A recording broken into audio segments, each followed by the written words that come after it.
We're back traveling again. We're back seeing one another again. Businesses are opening and hiring again. We're seeing record job creation and record economic growth, the best in 4 decades, and I might add, the best in the world. Today, all across this nation, we can say with confidence, America is coming back together. 245 years ago, we declared our independence from a distant king. Today, we are closer than ever to declaring our independence from a deadly virus. That's not to say the battle against COVID-19 is over. We've got a lot more work to do. But just as our declaration in 1776 was a call to action, not a reason for complacency or a claim of victory. It was a call to action. The same is true today. Back then, we had the power of an idea on our side. Today, we have the power of science. Thanks to our heroic vaccine effort, we've gained the upper hand against this virus. We can live our lives. Our kids can go back to school. Our economy is roaring back. Don't get me wrong. COVID-19 has not been vanquished. We all know powerful variants have emerged, like the Delta variant. But the best defense against these variants is to get vaccinated. My fellow Americans, it's the most patriotic thing you can do. So please, if you haven't gotten vaccinated, do it. Do it now. For yourself, for your loved ones, for your community, and for your country. You know, that's how we're going to stay ahead of these variants and protect the hard-won progress we've made. We never again want to be where we were a year ago today. So today, while the virus hasn't been vanquished, we know this: it no longer controls our lives. It no longer paralyzes our nation. And it's within our power to make sure it never does again. And for that, we can thank the scientists and researchers, the educators, and all the other frontline and essential workers, like many of you here today,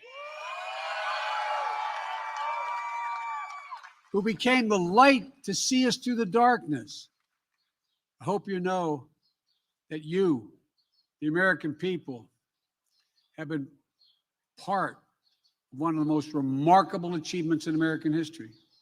But in this moment of joy, we know that this day falls hard on all those who've lost a loved one. So I've told you before, each day I carry a card in my pocket with my schedule on it.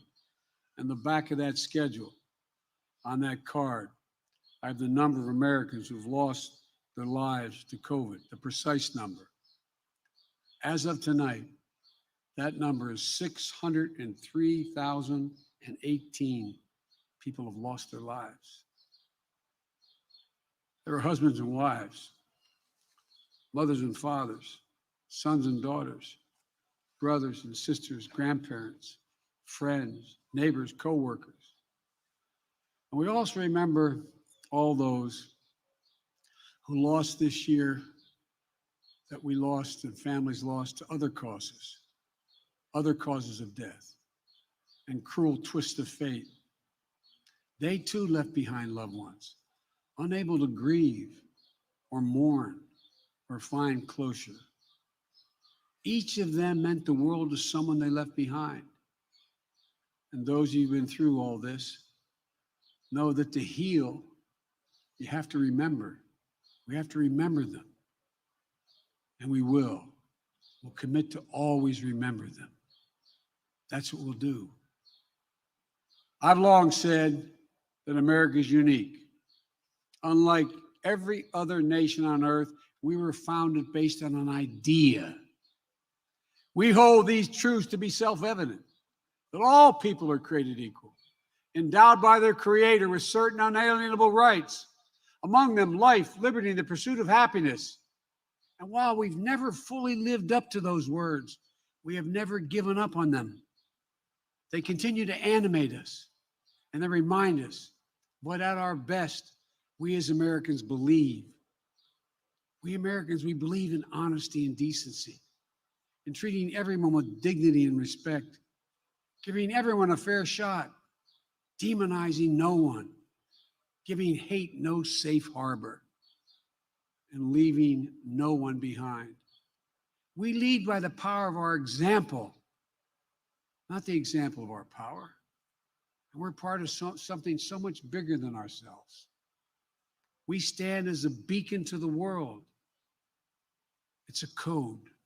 It's a code, uniquely American code. It's who we are. To all the service members and your families who are here tonight, today, all of you serving around the world, it's the greatest honor to serve as your commander-in-chief. Jill and I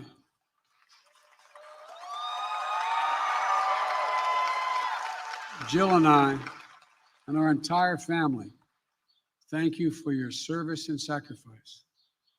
Like so many military families, thinking of their loved ones who served, we think of our son Bo today. You're all part of a long chain of patriots who pledged their lives and their sacred honor in defense of this nation and democracy around the world, for freedom and fair play, for peace and security and opportunity, for the cause of justice, for the soul of America itself. But the defense of all that we love doesn't fall on your shoulders alone. It falls on all of us, every one of us, every American. Each day we're reminded there's nothing guaranteed about our democracy, nothing guaranteed about our way of life. We have to fight for it, defend it, earn it. Folks, it's up to all of us to protect the right to life, liberty, and the pursuit of happiness, the right to equal justice under the law, the right to vote and have that vote counted, the right to breathe clean air, drink clean water, and know that our children and grandchildren will be safe on this planet for generations to come. The right to rise in the world as far as your God-given talent can take you, unlimited by barriers of privilege or power. One of the great gifts of the spirit of independence, and think about this, one of the great gifts is our capacity to see ourselves whole and see ourselves honestly. What we've gotten right, what we've gotten wrong. It's a measure of the greatness of America, and we are a great nation. We don't seek to bury the wrongs. We face it. We work to make it right. You know, history tells us that when we stand together, when we unite in common cause, when we see ourselves not as Republicans or Democrats, but as Americans, then there's simply no limit to what we can achieve. None. And today, we see the results of the unity of purpose. The unity of purpose in forging in our nation, we're forging in our nation. For together, we're beating the virus. Together, we're breathing life into our economy. Together, we will rescue our people from division and despair. But together, we must do it. Over the past year, we've lived through some of our darkest days. Now, I truly believe, I give my word as a Biden, I truly believe we're about to see our brightest future. Folks,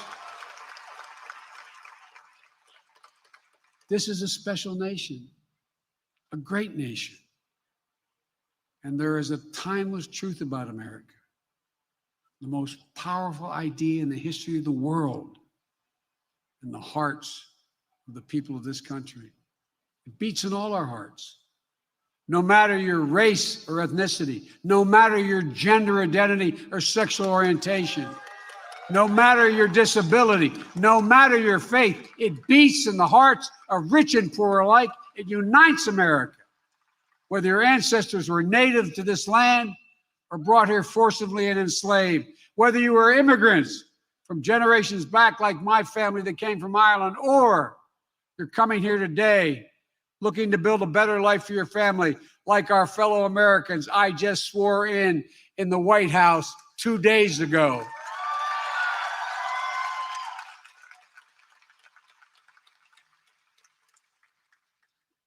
The American creed, we use that phrase, the American creed, is we're all equal, created equal. It was written a long time ago. But the genius is that every generation of Americans has expanded it wider and wider to include those who were excluded before. That's why it's never gathered dust in our history books. It's still alive today, alive in our hearts, alive in the work of our hands, alive not only in the history we read, but in the history we're making. My fellow Americans, now we are the guardians of that very idea of America. It's up to us to save it, to preserve it, to build on it. And I know we will. On this sacred day, I look out to those monuments on our National Mall and beyond them, into the hearts of our people across the land. And I know this: it's never, ever been a good bet to bet against America. Never. We just have to remember who we are. We are the United States of America. And there's nothing we can't do if we do it together. Folks, happy 4th of July, America. God bless you all, and may God protect our troops. Thank you, thank you, thank you.